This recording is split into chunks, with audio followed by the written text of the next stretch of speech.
అసలు ఈ fee drama ఏదైతే ఉందో దీనివల్ల అమెరికా తన గ్లోబల్ క్రౌన్ ఏదైతే ఉందో టెక్ క్రౌన్ని ఖచ్చితంగా వేరే కంట్రీస్కి ఇవ్వబోతుందంటారు ఇలాగే కనుక ప్రవర్తిస్తే.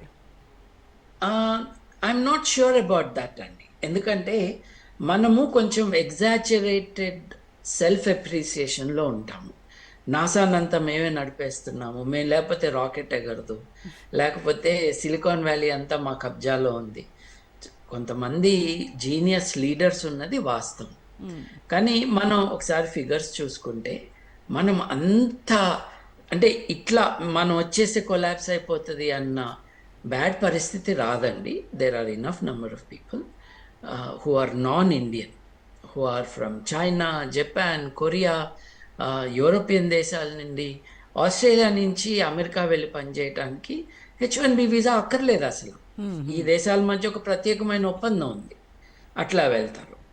సో కొలాబ్స్ ఏం కాదు, బట్ అమెరికా యొక్క అట్రాక్టివ్నెస్ తగ్గిపోతుంది కదండి. ఈ దేశంలో, మా దేశంలో నువ్వు ఒక అన్వాంటెడ్ ఫెలో అన్నట్టుగా మాట్లాడితే it's not a good thing.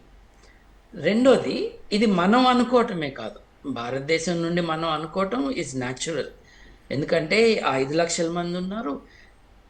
మొత్తం H1B వీసాస్ అమెరికాలో ప్రెజెంట్గా ఉన్నది 7 లక్షల సమ్ మోర్ అండి. దాంట్లో 5 లక్షల మంది భారతదేశం నుండి వెళ్ళిన వాళ్ళు, వాళ్ళలో 3 లక్షల కంటే ఎక్కువ తెలుగు వాళ్ళు ఏ రాష్ట్రం నుంచైనా కావచ్చు. సో ఇది మనకి ప్రత్యేకమైన సమస్య అన్నది వాస్తవం. This much is other side tech companies కూడా ఈ ఫీజ్ వాళ్ళే చెల్లించాల్సి రావడం అనేది ఒక ఎకానమిక్ బాంబ్గా చూస్తున్నారు. సో వాళ్ళు చాలా పెద్ద గొడవ చేస్తున్నారు, అసలు మా బిజినెస్ దీనివల్ల గాల్లో కలిసిపోయే ప్రమాదం వచ్చింది అని కూడా గగ్గోలు పెడతా ఉన్నారు. అదంతా వాస్తవమేనంటారు. రెండు విషయాలు ఉన్నాయండి ఇక్కడ. ఒకటేమో అసలు there is no second thought. ఇప్పుడు నిన్నటి దాకా 3, 4, 5, 7 వేలు డాలర్లు ఖర్చుతో మీరు ఒక ప్రాసెస్ చేస్తూ ఉంటే దాన్ని సడన్గా 1,00,000 చేయటం అన్నది అన్యాయం. ఇప్పుడు ప్రతిదానికి గ్రాండ్ ఫాదరింగ్ క్లాజెస్ అంటారండి. అంటే ప్రస్తుతం ఉన్న అరేంజ్మెంట్స్ ఒక 12 నెలల్లో ఎండ్ అవుతాయి, అప్పటి నుంచి కొత్త కొత్త ప్రొసీజర్ స్టార్ట్ అవుతాయి అని చెప్పటం లాంటిది. ఏదో ఒక దేశం మీద మెరుపు దాడి చేసినట్టుగా విమానాలతో, బాంబులతో తమ కంపెనీల మీదే దాడి చేస్తే ఎట్లా? ఈ ఫీజులన్నీ తమ కంపెనీల మీదే. కాబట్టి ఈ కాంటెక్స్లో 2 విషయాలండి. అమెరికన్ కంపెనీలు ఏవైతే ఉన్నాయో, కొన్ని రిలీజియస్ గ్రూప్స్, కొన్ని నాన్ గవర్నమెంటల్ ఆర్గనైజేషన్స్, అట్లాగే కొన్ని టెక్ కంపెనీస్ కోర్టుకు వెళ్ళాయి. ఫెడరల్ కోర్టులో వాళ్ళు కేసు వేశారు. రీసెంట్లీ, ఐ థింక్ 10 రోజులు కూడా కాలేదు, అమెరికన్ చేంబర్ ఆఫ్ కామర్స్ వాళ్ళు కూడా ఫెడరల్ కోర్టులో పిటిషన్ వేశారు. వేసిన దానికి 2 ఉన్నాయండి. నేను బిగినింగ్లో మాట్లాడుతూ అన్న కెప్రీషియస్ అంటే ఇష్టం వచ్చినట్టు చేయటం, ఒక పద్ధతిగా చేయకపోవటం, ఒక హేతుబద్ధమైన ప్రవర్తన లేకపోవటం, విమ్స్ అండ్ ఫ్యాన్సీస్తో చేయటము అన్నది ఆ హక్కు అధ్యక్షుడికి లేదు, ఇష్టం వచ్చినట్టు చేయటానికి లేదు. రెండోది, ఇమైగ్రేషన్ న్యాచురలైజేషన్ యాక్ట్ అని ఒకటి ఉందండి, INA ఏదైతే ఉందో, ఆ యాక్ట్ ప్రకారము ప్రభుత్వం ఏం ఫీజు ఛార్జ్ చేయాలి? ఇప్పుడు పనిష్మెంట్ కాదు కదా. అమెరికాలో ఈ పని చేయటానికి నాకు ఈ నైపుణ్యం ఉన్న వ్యక్తి కావాలి అని ఒక కంపెనీ కోరింది. అటువంటి వాళ్ళు అక్కడ లేకపోవటం ఆ కంపెనీ తప్పు కాదు కదా. కానీ కంపెనీ మీద $1,00,000 పెనాల్టీ వేయటం ఏంటి? It is unjust. ఒకటి, దానికి ప్రొసీజర్స్ కరెక్ట్గా లేవన్నది రెండోది. మూడోది, అసలు అధ్యక్షుడికి అధికారం లేదని.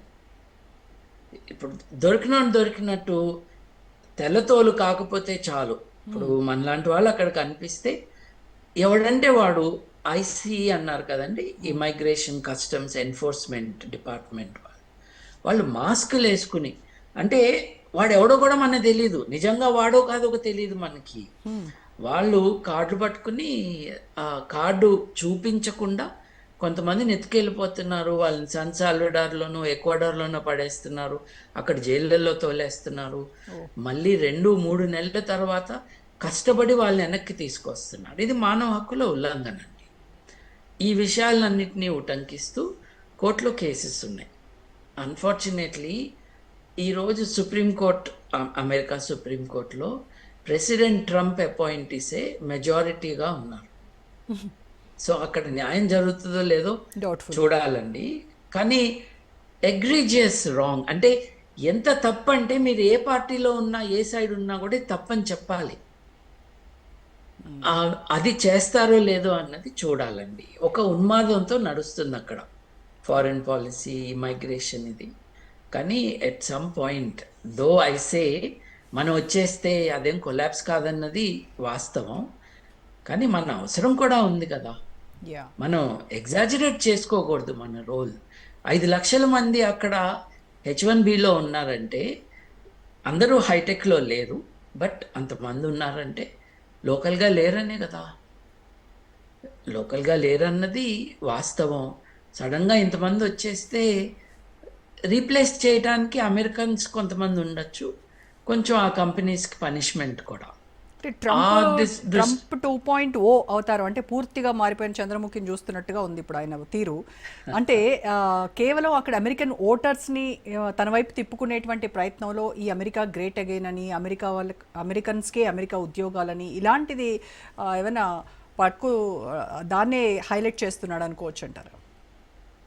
అంటే మన ఫస్ట్ థాట్ అదే ఉంటుందండి. ఎందుకంటే ఎప్పటి నుంచో ఇట్లా మాట్లాడుతున్నాడు, ఈయనకి సపోర్ట్ చేసే వాళ్ళు ఇదే మాట్లాడుతున్నారు, ఇంకా కటువుగా మాట్లాడుతున్నారు. బట్ ఇప్పుడు మనం కొంచెం విశ్లేషించుకోవాలండి. మొన్న ఎలక్షన్ జరిగింది, నవంబర్ లాస్ట్ ఇయర్ జరిగింది. 11 నెలల 2 వారాలకు ముందు ఎలక్షన్ జరిగింది.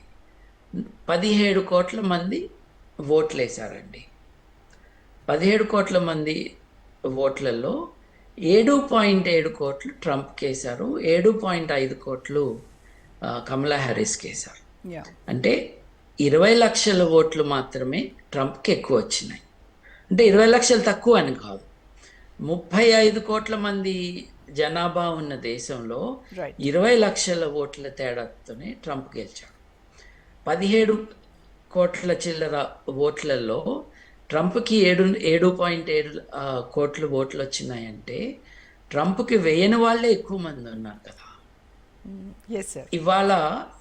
ఇవాళ ఈ కాన్స్టిట్యుయెన్సీ ఏదైతే ఉందో తనకి ఓట్లు వేసిన వాళ్ళని పటిష్టంగా ఉంచుకోవడానికి ఈయన ట్రై చేస్తున్నాడు. కరెక్ట్.